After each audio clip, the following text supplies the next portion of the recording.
Shooting it raw? Yes. Shooting it raw. Oh, this is great.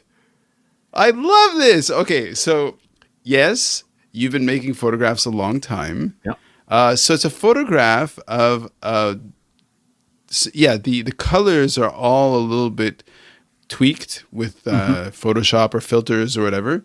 But there's this beautiful black youngish dog, probably like 1 or 2 or 3 years old, Yeah. with a pink collar.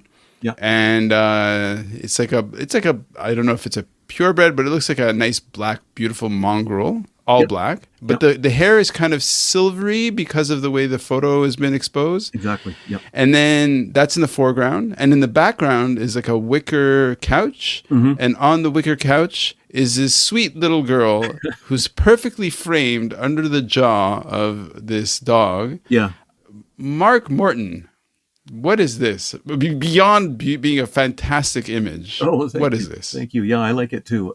Well, this is our dog Layla, and you're right. She was about 3 years old at this time, and sort of under her chin in the background is our daughter Roxana, and I love it as a photograph, like as a quote unquote work of art, let's say, because of the colors and because of how Layla the dog's fur. It's so black that it becomes blue almost, Yeah, and silvery too with how it catches the light. Yeah. And almost blue, you're right. And her gaze, you can see her eye, Mm-hmm. what she was looking out the window at. And I like how there's such a definite foreground and background in it. Yep. And that kind of framing, I mean, those are the kind of moments that I look for, because I love to go through the world every day looking for wonder, looking for moments of wonder. And they're all around us all the time. But we have to pause and let ourselves see them, let ourselves find them. And camera can help one do that. Yeah. Well, I have to interrupt just a second because what I didn't point out is, so you've got the bluish black, bluish silvery black of your dog. Yep. And then in the background, your daughter is wearing a yellow T-shirt. Yep. And then she's got socks with these like pink tips on the toes, which are echoed in the pink of the collar of your dog. I never noticed that. And then the wall is yellow, just like the T-shirt. Yeah. Then there's the wicker, which is kind of brown and warm. And then there's like the small, you can just see the hints of a small either step foot thing or stool or something. And as you say, your dog's gaze, Layla, right? Layla. The gaze is just neutral and open and looking forward. And it's just, as an image, it's stunning. And then knowing, well, your dogs are rescues, I assume. Yes, they are, yeah. And, the other thing is that just connecting this back to our 4 adopted children, like my wife and I always had 4 dogs, even before we adopted kids. But after we adopted kids, we realized how important, 2 things, absolutely crucial. Anytime we're asked to talk to people who are thinking about adoption, I say there's 2 things. One is take lots of photographs because you have to make up those memories and then look at the photographs with the kids, constantly. The other thing is having dogs because dogs, unconditional love, and also with 4 kids, 4 dogs. Each of our kids felt like he or she could adopt one of the dogs. Original dogs are, have passed by, but we've replaced them with new ones. Yeah. But we owe such a debt to those dogs. Like I come close to tearing up when I think about how much we owe them in helping our kids get over so much trauma, so much PTSD. So in terms of this set, or actually across the podcast, there have been a few people, a good cluster of people who have brought photos of their dogs into the episodes. And then I absolutely, and this is good. This is actually really, you're exactly the right person to answer this question. Okay. So there's this sense of, in a ways there's a simplicity. Like people who don't have dogs just think a dog's a dog. It's all the Yeah. same. But you and I both know that each dog is a completely different Yep. being unto Yep. itself. Totally different personality, totally different character, all the important big Mm-hmm. stuff. And yet simplified in a way that is so Mm-hmm. therapeutic. Yeah, that's so believe it or not, that's my Yep. question. Yep. Take it from there. I totally agree. Like not just for like kids of all sorts, adopted kids or non-adopted kids, but also at the other end of things with elderly people. We have gone to some residences for elderly people, different stages of needing care, and some of the homes, some of these residences had a dog in them, and it was just so Mm. great. You know, the elderly people, most of them anyway, they just love having a dog around. Yep. And we also, with one of our dogs, with one of our first dogs, Eccles, we took her to a program offered by St. John's Ambulance, in which the dog gets assessed in order to see if we could take the dog into senior citizens' residence, Right. so that they can interact.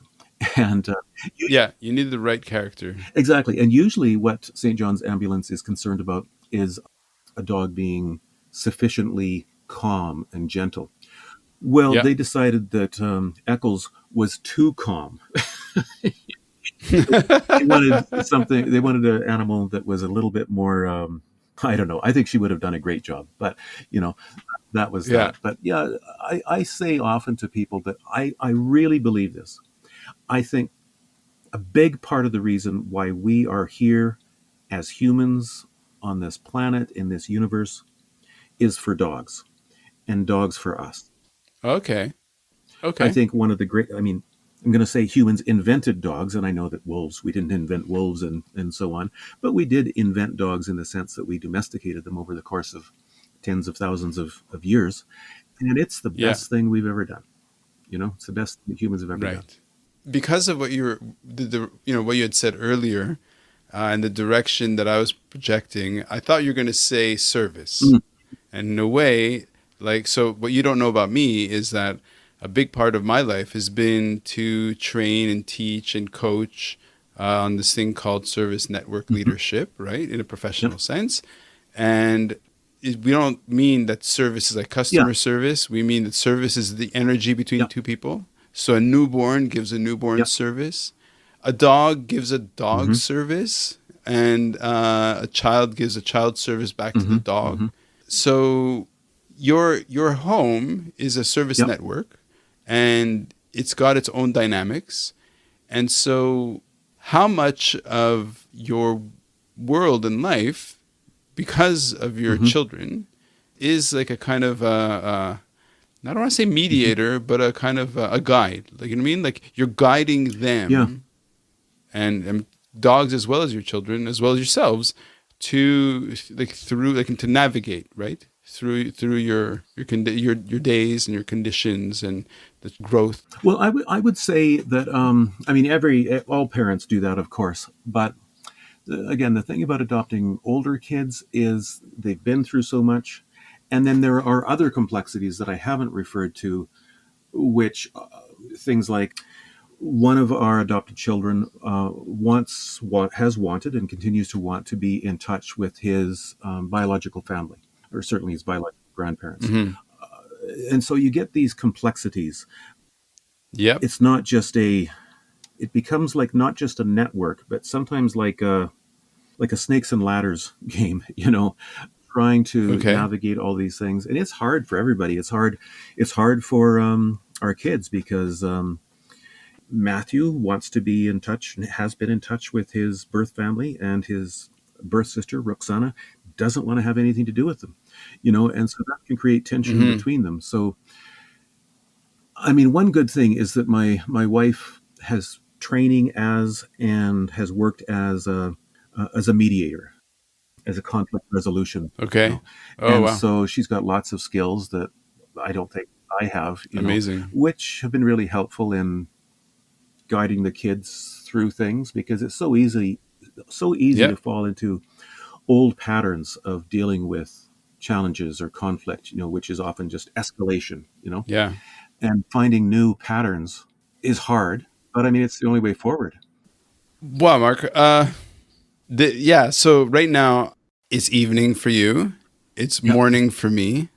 Like last week's episode was full on. So first of all, no, I want to say congratulations and welcome because this is season 5. So excellent. you're one of the first episodes in Great. season 5. Yeah, you're blowing my mind.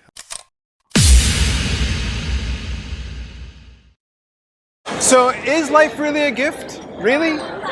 Can you make every second count? That's the whole point of the podcast. So if you like what you've seen and you're inspired, because that really is my mission, then please give it a like, subscribe, and share. Shooting it raw? Yes. Shooting.